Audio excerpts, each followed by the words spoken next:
বিসমিল্লাহির রহমানির রহিম। সুপ্রিয় দর্শক, নিউজ 24 টিভি চ্যানেল থেকে আমি কর্নেল মোহাম্মদ আব্দুল হক সাপ্তাহিক অনুষ্ঠান মুক্তির কথায় সাদর আমন্ত্রণ জানাচ্ছি। আজকের অনুষ্ঠানে আলোচনা করব বাংলাদেশের বর্তমান পরিস্থিতিতে যে সকল বিষয় অত্যন্ত গুরুত্বপূর্ণ হয়ে দাঁড়িয়েছে।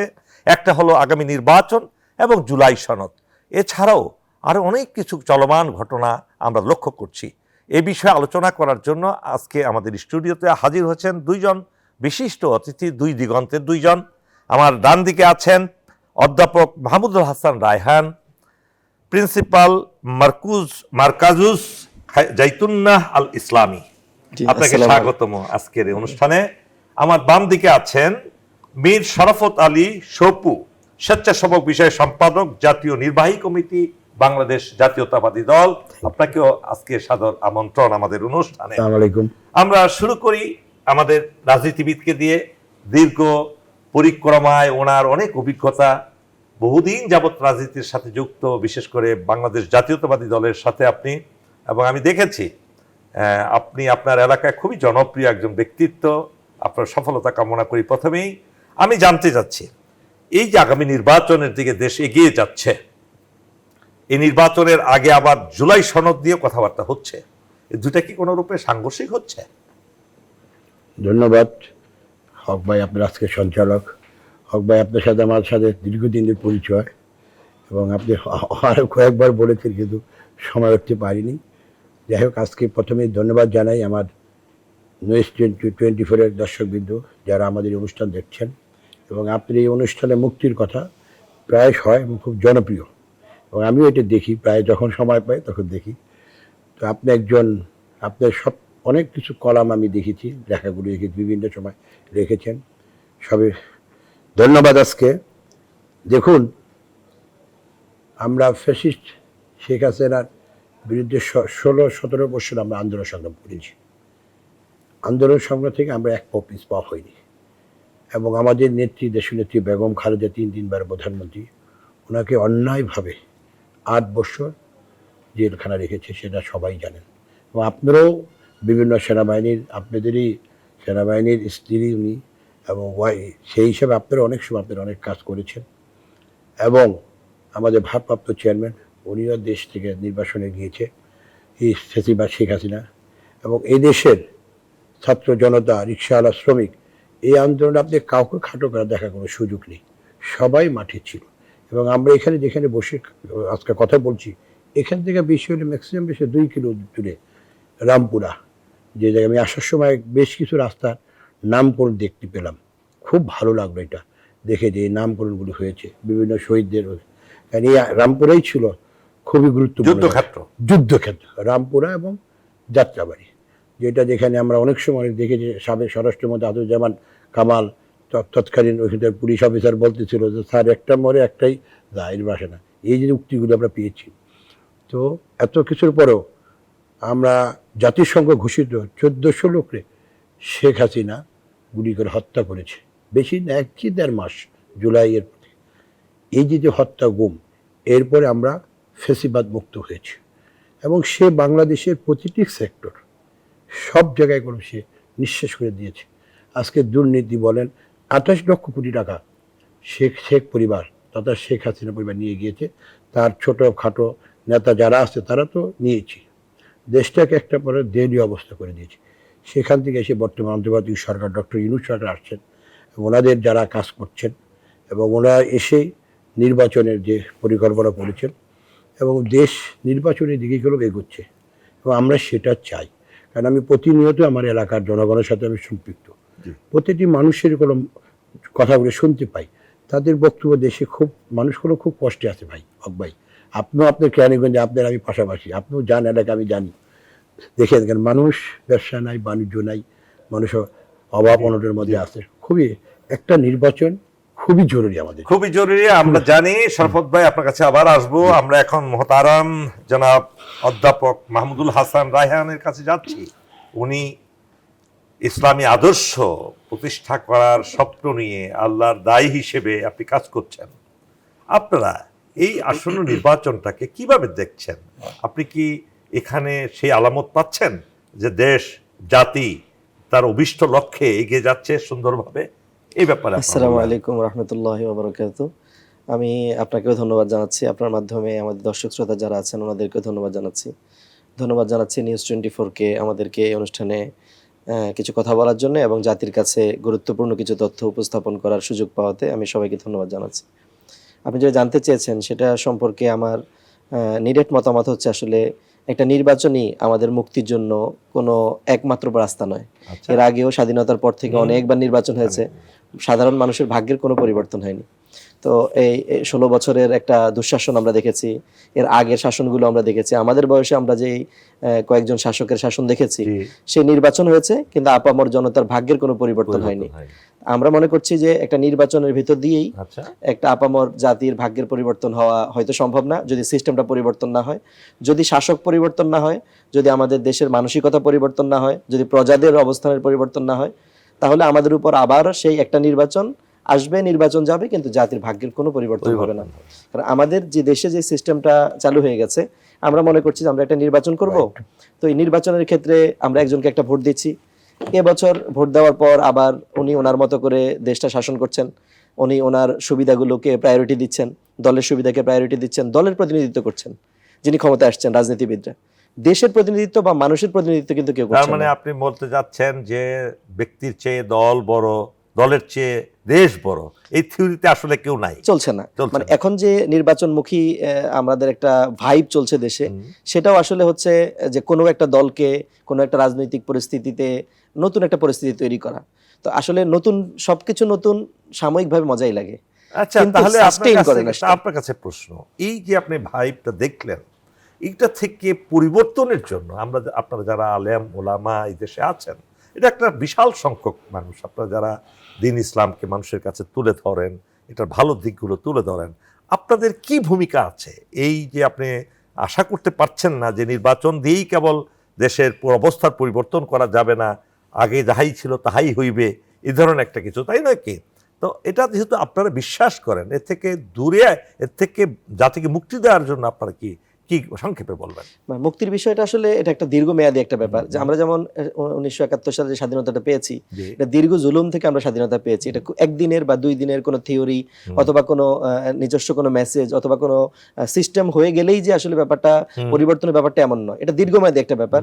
আমরা যেমন আমাদের করাপ্টেড গভর্নমেন্ট যেমন করাপ্টেড হয়ে যায়, আসলে একটা জাতির উপরে কখন একটা জুলুমবাজ সরকার আল্লাহ চাপিয়ে দেন, যখন আসলে পুরো জাতির পুরো সিস্টেমটাই নষ্ট হয়ে যায়।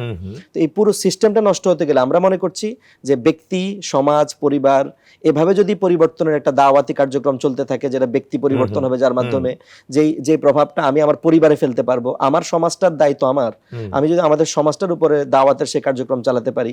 এবং হুজুর সাল্লাল্লাহু আলাইহি ওয়াসাল্লাম জাহিলিয়াতের জামানায় এসে উনি যেই পরিবর্তনটা দেখিয়েছেন, আমি মনে করি কিয়ামত পর্যন্ত ওই একটা রাস্তাই আবার মুক্তি দিয়ে দিবে মানুষকে। জাহিলিয়াতের জামানায় যেই রাস্তায় মুক্তি এসছে, কিয়ামত পর্যন্ত এই রাস্তাতেই মুক্তি আসবে। কারণ ওই রাস্তায় মানুষের কাছে ওই কথাগুলোকে পৌঁছে দেওয়া, মানুষের মানসিকতা তৈরি করা এবং মানুষ ওইভাবে তৈরি হওয়া, এবং আমাদের শাসকদের কাছে এবং ইলাইট শ্রেণীর কাছেও এই দাওয়াতটা যদি পৌঁছে দেওয়া যায়, ব্যক্তির পরিবর্তন, সমাজের পরিবর্তন, ধীরে ধীরে রাষ্ট্রের একটা কাঠামো তৈরি হবে।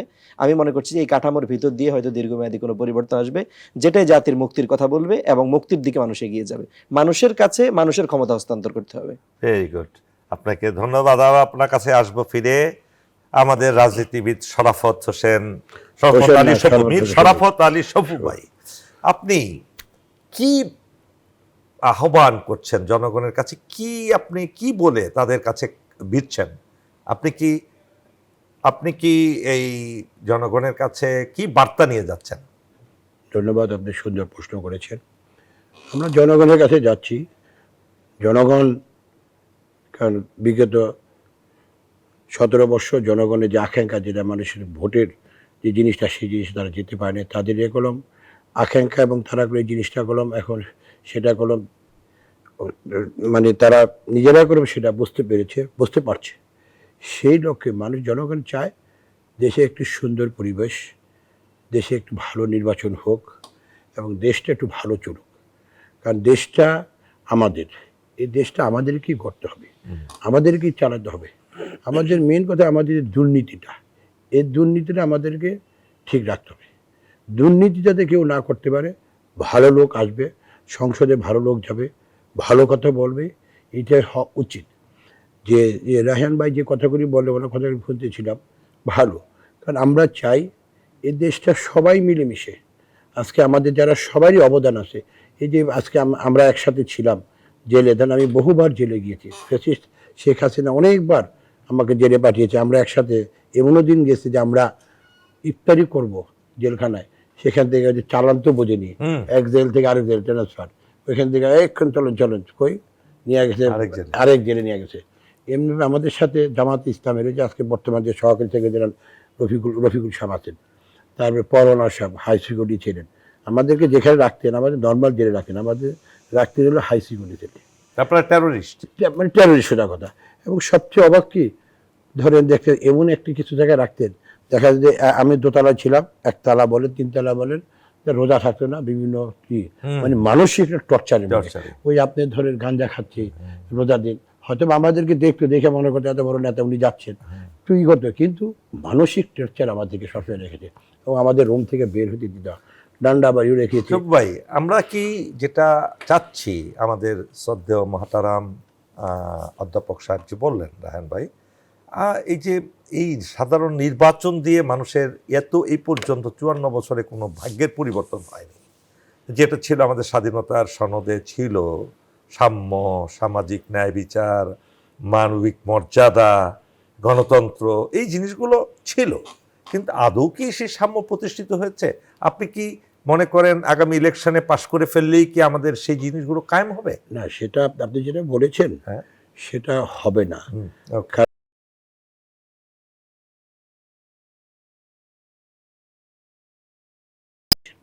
সেদিকটা বের হতে হলে আমি আপনাদেরকে বলছি, আমাদের সবাই ঐক্য থাকতে হবে, সবাই এক কথায় ঐক্যবদ্ধ থাকতে হবে, ঐক্যবদ্ধ ছাড়া কোনো কিছুই আমাদের সম্ভব না।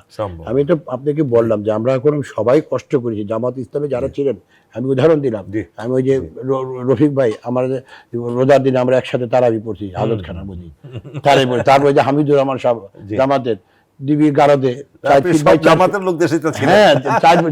ফিট বাই 4 ফিট, এখানে আমরা দুজনে এক রাতে, কারণ হামিদুর রহমান আজাদ উনি ছাত্র শিবির করতেন, আমরা তো ছাত্ররাজি করেছি, আগেই পূর্বে একটি ছিল সবাই আসেন, এই যে আমাদের মধ্যে হৃদ্যতা ভালো সম্পর্ক ছিল। আমার এই কথাগুলি বলার উদ্দেশ্য, আজকে যে বিভিন্ন কথাবার্তাগুলি আসছে এই কথাগুলি করে মানে আমাদের কারোর জন্য কামনা না, এই কারণেই আমরা চাই সবাই মিলে দেশটাকে, আমরা যদি নিজেরা বিভক্ত করি, নিজেরা কথাবার্তা বলি, তাহলে ফেসিবাদরা কলম তারা কলম তারা আবার। এবং আমি আপনাকে আপনার রেকর্ড বলি, এখানে আমি বলে না, আপনি যে কোনো আপনাকে পরে বলবো, যে কোনো একজন সংস্থার আপনি যদি মানে ওই পারে যে মহিলা বসে আছেন তার সাথে মিটিং করেছে, ও দেশে কিভাবে অশান্তি করা যায়, কিভাবে নির্বাচন, আমরা আবার এই পর্যায়ে আসবো সপু ভাই। সুপ্রিয় দর্শক, আমরা ছোট্ট একটি বিরতিতে যাচ্ছি, আমাদের সাথেই থাকুন।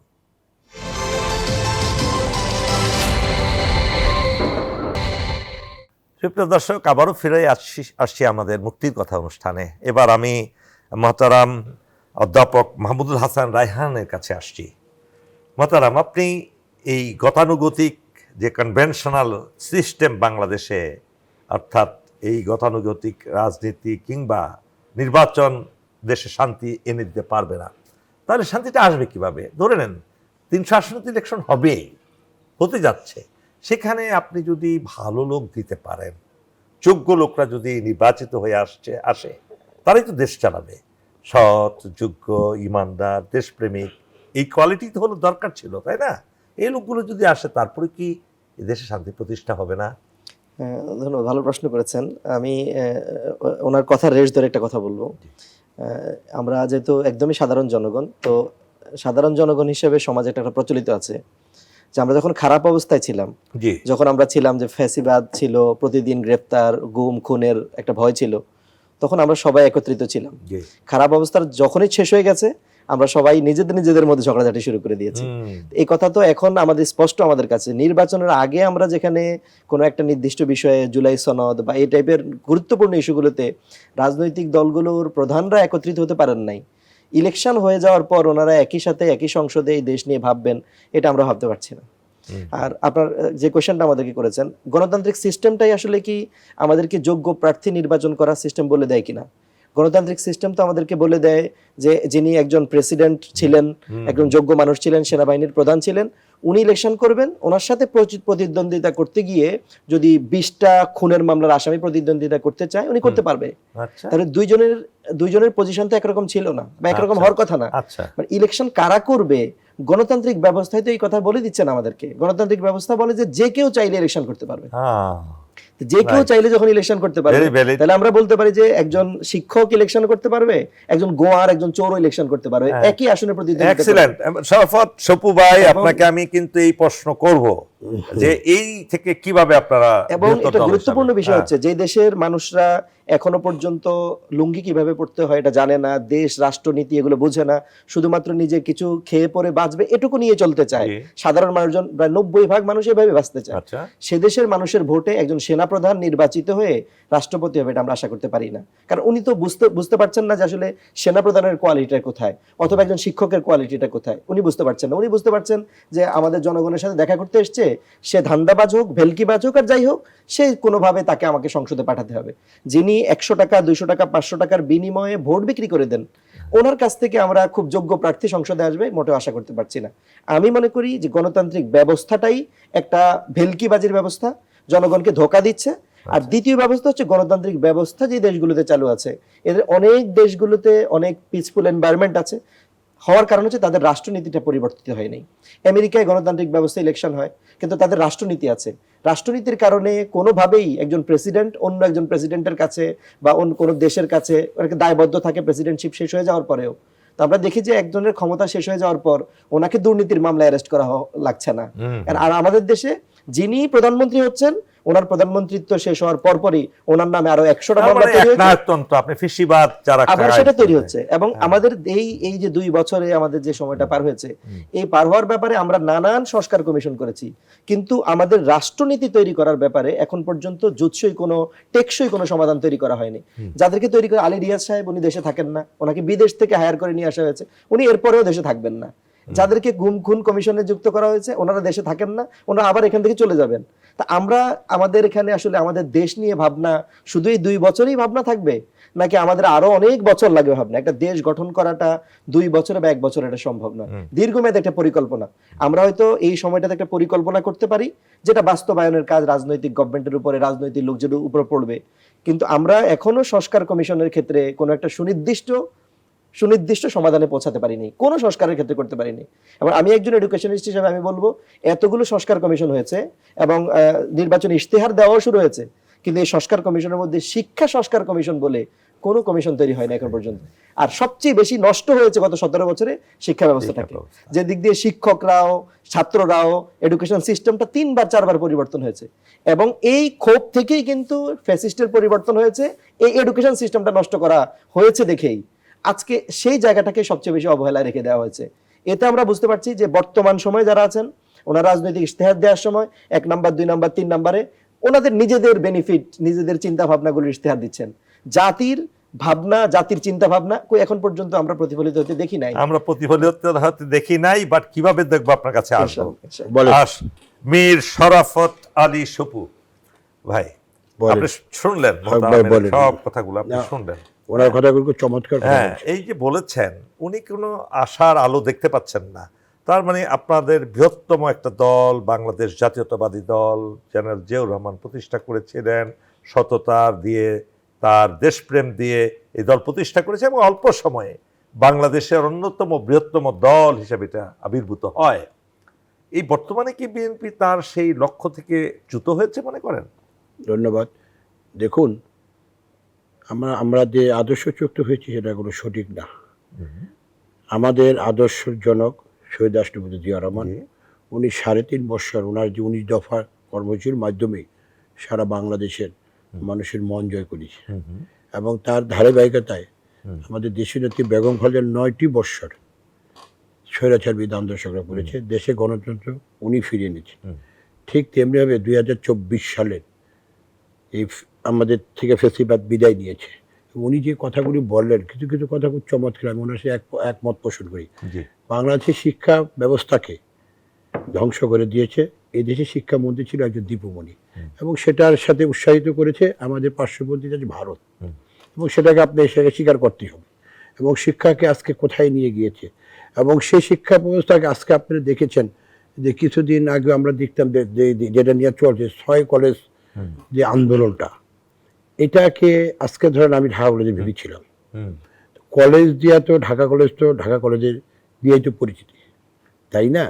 এখন কলেজের অস্তিত্ব যদি কেউ না রাখে দেয়া 6 কলেজ হবে কারো ব্যক্তির স্বার্থে, যে মনে করি ঠিক আছে হক ভাই ব্যক্তির স্বার্থের জন্য ঠিক আছে 6 কলেজ হবে, এখানে ভাইস চ্যান্সেলর হবে, হক ভাই হবে, সেটা এক জিনিস। ওই যে উনি কথাটা চমৎকার, আমি ঢাকা কলেজে আপনি সেটাই বললেন, কিন্তু আপনার ঢাকা কলেজ থাকবে না, এটা তো সঠিক না। এটা নিয়ে আমরা অলরেডি কথা বলেছি, প্রেস করেছি। আগামীকালও আমাদের জাতীয় প্রেস ক্লাবের সাথে আমাদের প্রোগ্রাম কর্মসূচি আমরা থ্রো করেছি, এবং আমাদের সাথে যারা আছে, এই আপনার এখানে থাকতে যে শিক্ষার একজন ডাইরেক্টর ফোন দিয়েছিল, আমি জানি যে তারাও স্মারক নিবেছে, কারণ তারাও চাচ্ছে যে কলেজগুলি, Dhaka college, Badrunnesa college, Eden girls college, কবি নজরুল কলেজ, এটি তো কলেজ দিয়ে তো পরিচিতি, যে পরে সেন আপনার আসছে ডিগ্রি কলেজ আসছে, তো সেই লোকে এই কলেজগুলি থাকবে না। সেটা আজকে যে দীপুমণিরা এখনও, আমি প্রশাসনে যারা আছে সেই ফেসিবাদের লোকরা এখনো বসে আছে সচিবালয়ে, এবং আপনি একটা নির্বাচন করতে হলে এই ফেসিবাদের দোষদেরকে আপনাকে কিভাবে করবেন? 16 বছরে হ্যাঁ, আপনার সাথে আমি একমত, যানজট, কিন্তু সেটাকে আমাদের পরিকল্পনা থাকতে হবে। সেই পরিকল্পনা কি আছে আপনার দলের? পরিকল্পনা আমার দল তো সেটা আছেই, কিন্তু পাশাপাশি আমার দলের পাশে আমরা সবাই মিলে, আমি তো আপনাদের পূর্বেই বলেছি, আমাদের সবাই এখন ঐক্য ছাড়া এই দেশটাকে, কারণ প্রতিটি ক্ষেত্রে ভাই, আপনি তো একজন আর্মির লোক, সেনাবাহিনীর লোক, আপনি বলেন আপনি সেনাবাহিনীকে কি করেছে, আপনি তো জানেন, আমরা যেটুকু চাচ্ছি অনেক গুণ জানেন, আপনাদের থেকে আমরা শুনি। এই যে অবস্থা সৃষ্টি করেছে বাংলাদেশ সেনাবাহিনী, এটার একটা ইনস্টিটিউশন, এই ইনস্টিটিউশন যখন নষ্ট হয়ে যায় তখন তো দেশের আর কিছু থাকে না ভাই, তাই না? সব ক্ষেত্রেই ফেসিবাদ নষ্ট করে দিয়েছে। এবং শেখ হাসিনা, এখন আমরা যেটা শুনেছি, যার প্রাক্কালে সে বলে গিয়েছে যে বাংলাদেশকে এরকম করে দিয়ে দেওয়া যে বাংলাদেশ আর মাথা দাঁড়াতে না পারে, এবং তার পরিকল্পনা, এবং ভারত বসে তারা করে সেটাই করছে। সেই জন্য আমার আহ্বান সবার কাছে আজকে, যে আমাদের যারা জামাতের ভাইরা আছেন, অন্য অন্য ইসলামী দলগুলো আছে, সবার প্রতি আহ্বান, আমরা এই বিভক্তি না নিয়ে এসে দেশটাকে আমরা একটা সামনের দিকে নিয়ে যাই, একটা সুন্দর একটা নির্বাচন। ওই যে ওই ভাই বলছেন সৎ লোককে নিয়ে আসেন, আপনি সৎ লোককে নিয়ে আসেন, সবার সহযোগিতা দরকার। তো সৎ লোককে যদি ভালো লোক নিয়ে আসেন, তাহলে সংসদে যারা বসবে তারা তো দেশের কথা বলবে, আইন করবে। চাচ্ছেন যে সৎ লোকরা নির্বাচিত, যেহেতু আমরা হঠাৎ করে নির্বাচনী ব্যবস্থা পরিবর্তন করতে পারবো না, এই নির্বাচনের মাধ্যমে যদি সৎ লোকগুলো আসে তাহলে অবশ্যই অনেক পরিবর্তন আসবে আমাদের দেশে, সন্দেহ নাই। ভালো লোক আসলে হক ভাই, আপনি স্বাভাবিক ক্ষেত্রে অনেক কিছু পরিবর্তন আসবে। এই যে ভাই যে কিছু কথা বললেন, সেটা হচ্ছে না, আপনি যে কথাগুলি বললেন, আমরা বিরতিতে যাচ্ছি, আবার আসবো। সুপ্রিয় দর্শক, আমরা একটু বিরতিতে যাচ্ছি, আমাদের সাথেই থাকুন।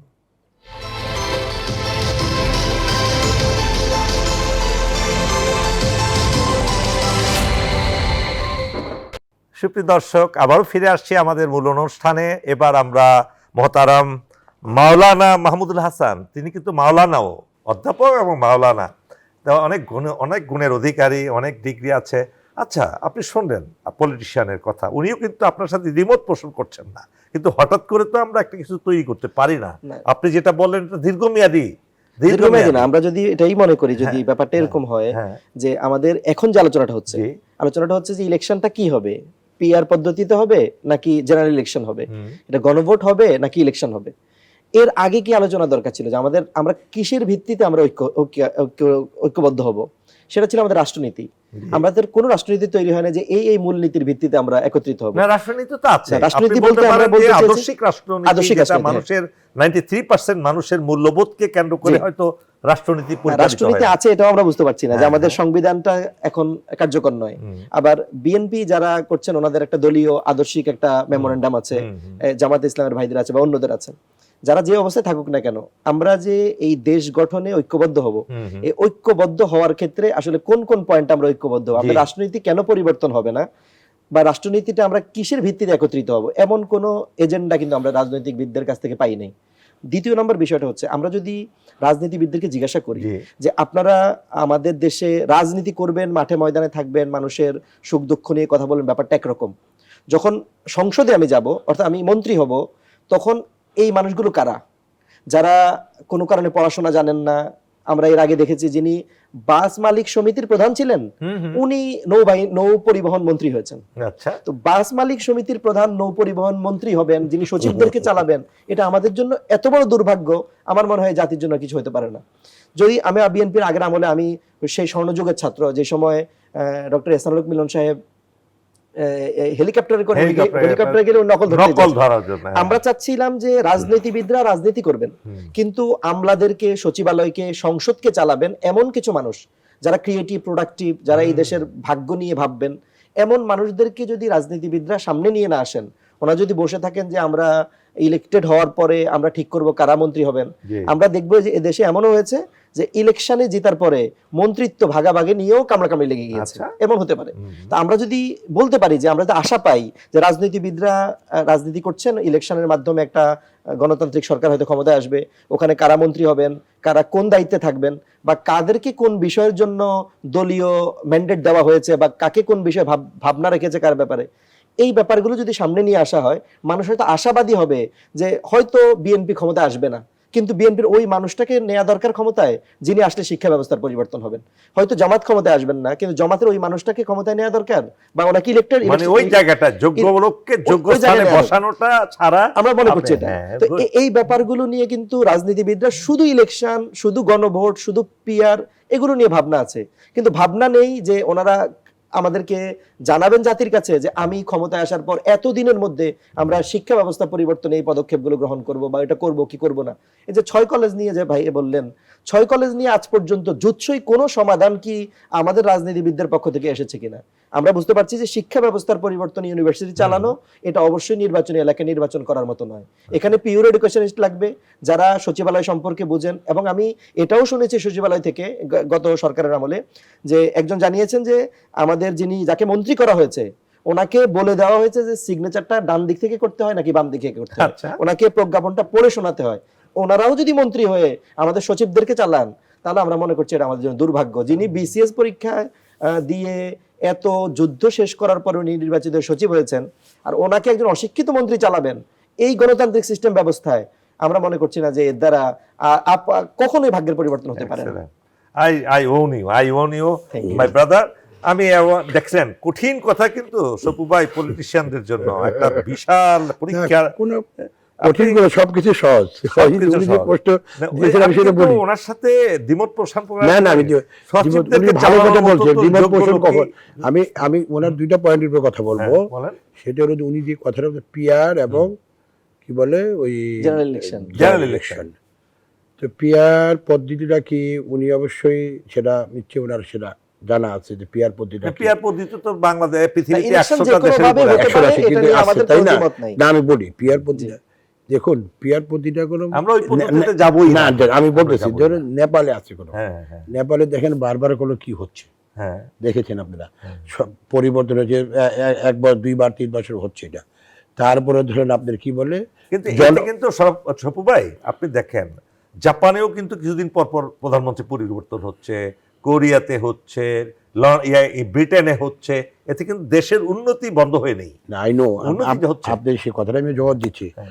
জাপানের সাথে বাংলাদেশে যদি আপনি করে, যে দেশে যে ভাই বললেন যে দেশের 90% লোক এই দেশে খেতে খামারে কাজ করে খায়, তারা পিআর কি জিনিস, তারা এই জিনিসটাগুলো তারা বোঝার মতো সেইটা হয়নি।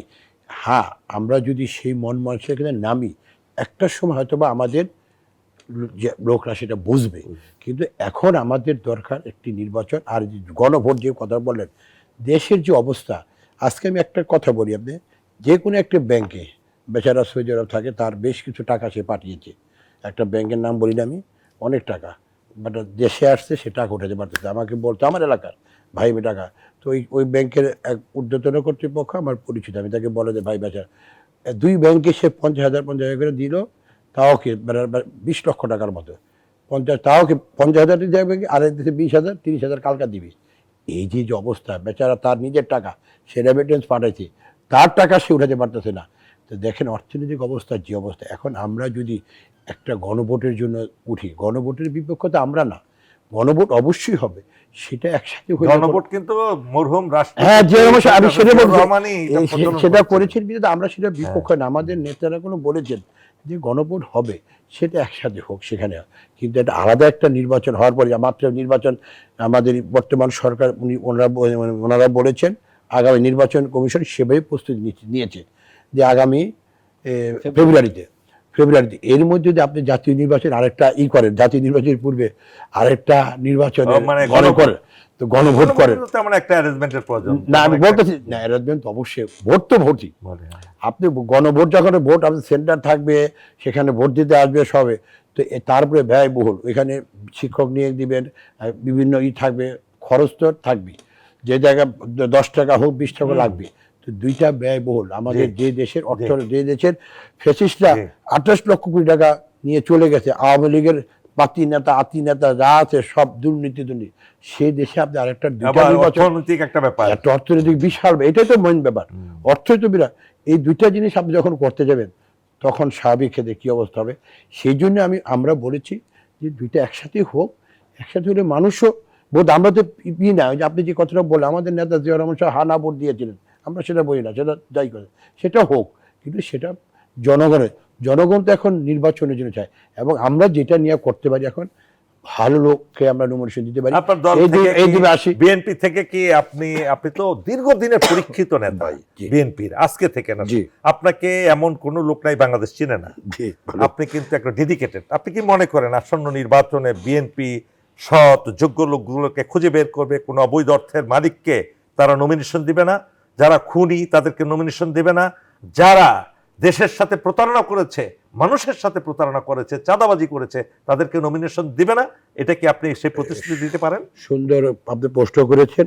আমি যতটুকু জানি, আমার যতটুকু জানা মতে এবার নির্বাচনটা খুবই কঠিন হবে, এবং নির্বাচনে আপনি যে কথাগুলি বললেন এর কোনো কেউ ওই ধরনের কোনো লোক আসবে না, আসার কোনো সুযোগ নাই, কারণ আমাদের হাইকমান্ড বলে সমস্ত প্রোফাইল, যাদের ডেডিকেশন, যাদের আছে কন্ট্রিবিউশন দলের প্রতি, দেশের প্রতি, এলাকার মানুষের জনপ্রিয়তা, দল কাকে জন্য লাইবিলিটিস নেবে না। আমি এতটুকু স্পষ্ট ভাষায় বলে দিতে চাই, আমি মীর শরবাতের সবুজ যে একটা অন্যায় করি, যে আপনারা দেখেছেন সে যত বড় বড় নেতা আমাদের অনেকই প্রশ্নবিদ্ধ হয়েছে, এটা আপনি জানেন, আপনার কাছে আমার জানার না আমি বলি এই জন্য আমি শেষ করি।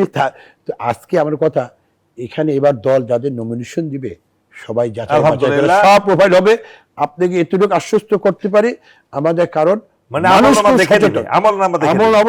খুব সচেতন, মানুষ কোনো ভালো লোক ছাড়া, আমি এলাকায় দেখতেছি তো, ঘুরতেছি তো, আপনিও ঘোরেন, মানুষ কোনো ভালো লোক ছাড়া এখন আর সেই খারাপ লোকদের কেউ দেখতে চায় না, যেটা ফ্যাসিস্টরা আগে নমিনেশনের জন্য কোটি কোটি টাকা নিয়ে থাকতো, নমিনেশন নিয়ে তো পাস, এখন আর সেই সুযোগ নাই। আমরা আশান্বিত হলাম আপনার কথা শুনে। মহতারাম, আপনি বলতে চাচ্ছিলেন একটু? আমি বলতে চেয়েছিলাম যে আমি বলতে চেয়েছিলাম যে আমাদের বিএনপির একটা বড় রাজনৈতিক দল, এর প্রধান বেগম খালেদা জিয়া, উনি রাজনীতি থেকে অনেকটা ইনঅ্যাক্টিভ দীর্ঘদিন থেকেই, এক তো জেলে ছিলেন, আবার অসুস্থতা রয়েছে, ইনঅ্যাক্টিভ না, অসুস্থতার মধ্যে আছেন, যিনি চেয়ারম্যান উনি দেশের বাইরে। তাহলে এই যে ভালো লোকদেরকে সিলেক্ট করবে, এটার প্রক্রিয়াটা কি হবে? আমাদের সমাজের মানুষের কথা, এটা আমার কথা নয়, সমাজের মানুষের কথা আছে এরকম যে বিএনপিতে এখনো নেতৃবৃন্দদের মধ্যে এমন নেতৃবৃন্দরা আছেন যারা বিগত সরকার আওয়ামী লীগের পক্ষ থেকে সুবিধা গ্রহণ করেছেন, এখন বিএনপির পক্ষ থেকে সুবিধা গ্রহণ করছেন। এই প্রক্রিয়াটা কি হবে? বাছাইয়ের প্রক্রিয়াটা শুরু হয়েছে কিনা, অথবা শুরুটা কিভাবে হবে? আমরা আমাদের মোহতারাম যিনি আজকে অতিথি আমাদের সপু ভাই, উনি একজন ভালো মানুষ হিসেবে জনগণের ম্যান্ডেট নিয়ে উনি ক্ষমতায় চলে আসবেন, আমি বুঝতে পারছি, কিন্তু এই 300 আসনে লড়াই করার ক্ষেত্রে অন্তত 900 জন প্রার্থী নিশ্চয়ই সামনে আসবে কমসে কম। তো ওনাদের সাক্ষাৎকার নিয়ে ওনাদের যাচাই করার ব্যাপারটা, এটা কি দেশের বাইরে থেকে, দেশের প্রধান বা দলের প্রধান হিসেবে উনি দেশের বাইরে থেকে এই নিয়ন্ত্রণ উনি রাখতে পারবেন কিনা? আমরা যদি এটুকু দেখতে না পারি, ওনার তো মেকানিজম আছে, আজকে তো দূরে কিংবা কাছে এটা কোনো ম্যাটার না, ম্যাটার না হলেও না, মেকানিজম একটা ফ্যাক্টর। আমরা জানি যে থিওরি দিয়ে আমাদের দেশটা কোনোভাবেই চালানো সম্ভব নয়। ভাই আমি কিছু বলি, আপনি এই কথাটার উত্তর দিয়ে দিচ্ছি। প্লিজ, থিওরির দিক থেকে ডক্টর ইউনূস সাহেব কম থিওরি জানেন ব্যাপারটা এমন নয়, গোটা দুনিয়াকে থিওরি বিক্রি করে চলছেন। ডক্টর ইউনূস সাহেব চালাচ্ছেন, কিন্তু রাষ্ট্র চালাতে এসে আমরা দেখলাম যে না, উনি থিওরির জায়গায় যতটা ফিট, দেশ চালা যতটা ফিট নন। আমরা দেখলাম এটা আচ্ছা। ডক্টর ইউনূস সাহেবকে। ঠিক বিষয়টা আসলে এরকম, দেশের আর্থসামাজিক অবস্থায় মানুষ যাকে আমরা মনে করি যে মানুষের সাথে মিশতে চেয়েছে, জিয়াউর রহমান সাহেবকে আমরা দেখেছি, আমি দেখি নাই, ছবিতে দেখেছি যে উনি মাটি কাটার জন্য মাঠে নেমে গিয়েছেন, জি। চলে গিয়েছেন সেখানে মানে এই সপু সাহেবের দলের প্রধান হিসেবে উনি লন্ডনে থেকে কি আসলে ওই জনমতটা উনি তৈরি করতে পারবেন কিনা, এটা আমাদের যথেষ্ট সন্দেহ মানুষের মনে রয়েছে। আচ্ছা, এটা সন্দেহটা আমি ক্লিয়ার করে দিচ্ছি আপনাকে সংক্ষেপে কারণ এই মোবাইলটা দিয়ে আপনি পৃথিবীকে সব জায়গায় কোনো খোঁজ খবর জানতে পারবেন, নাম্বার 1। নাম্বার 2, আমাদের ভারপ্রাপ্ত চেয়ারম্যান তারেক রহমান সাহেব 9 বছর, মানে 16 বছর উনি লন্ডনে বসে বিএনপিকে পরিচালনা করেছেন এবং ফ্যাসিবাদের নেতৃত্ব ছাত্ররা করেছে। একটা পর্যায়ে আন্দোলনটা থেমে গিয়েছিল, উনি সেটা আমাদেরকে ডেকে, সবাইকে সবসময় ডেকে, আমরা তো তখন পলাতক ছিলাম, আমাদের সাদা হয়ে গেছিল, ডেকে আন্দোলনটাকে সামনের দিকে নিয়ে আসলেন। তারপরে ফ্যাসিবাদ পলায়ন করিলেন এবং তারপরে যে কাজগুলি হচ্ছে, আপনি মনে করেন আমাদের ওনার যে নিজস্ব আমাদের দলের টিম আছে, তারা যাচাই বাছাই হচ্ছে। আর ভাই একজন আর্মির লোক, বিভিন্ন সংস্থাতে সব দিক দিয়ে বিবেচনা করে, কারণ আমার লাইবিলিটিস আমার দলে সেই জন্য ভালো হবে, এটাই আপনাকে আশ্বস্ত করতে পারি। এবার যে নির্বাচন হবে, স্মরণকার নির্বাচন হবে, এবার জনগণ সচেতন, জনগণকে আপনি ফাঁকি দিয়ে সে যেই যত বড় হোক। আপনাদের দুজনকেই অসংখ্য ধন্যবাদ। সুপ্রিয় দর্শক, এতক্ষণ আমরা দুই দিগন্তের দুজনকে নিয়ে মুক্তির কথা অনুষ্ঠানে আমরা জানতে চাইলাম আমাদের মুক্তি কোন পথে।